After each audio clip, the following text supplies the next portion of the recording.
A controversial proposal to bring a concert series to the Citadel's Johnson Haygood Stadium took another turn tonight. It did. News 2's Jordan Sayopa sat in on a lengthy Board of Zoning Appeals meeting tonight and tells us the status of this plan. It turns out a concert series won't be coming to the Citadel football stadium anytime soon. This comes after a vote at tonight's Board of Zoning Appeals meeting.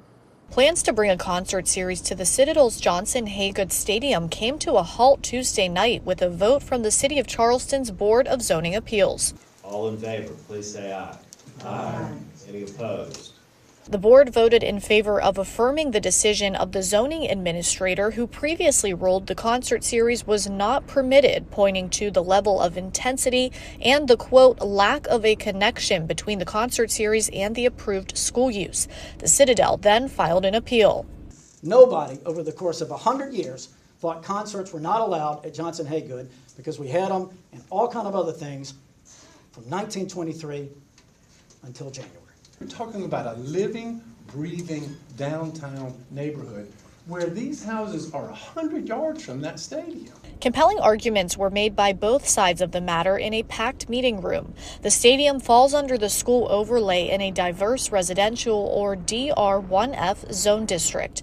Many of the neighbors who live nearby have openly opposed the concert series since its announcement back in January. I'm definitely opposed to it. I think most people in the neighborhood are as well, just with the traffic that it's going to bring. It's hard enough to find parking whenever there's events at the Citadel. As stated in the meeting, the military college can come back and request an expansion of school use within the residential zone. Meanwhile, Citadel officials holding out hope concerts aren't completely out of the question. They did indicate that the Citadel can have a concert at Johnson Haygood Stadium. They expressed some concerns about a series of concerts, but they did not question the ability to have a concert. So we're going to look at that. Citadel officials say they are planning to meet with the neighborhood in the future. Reporting in Charleston, I'm Jordan Sayopa. Count on 2.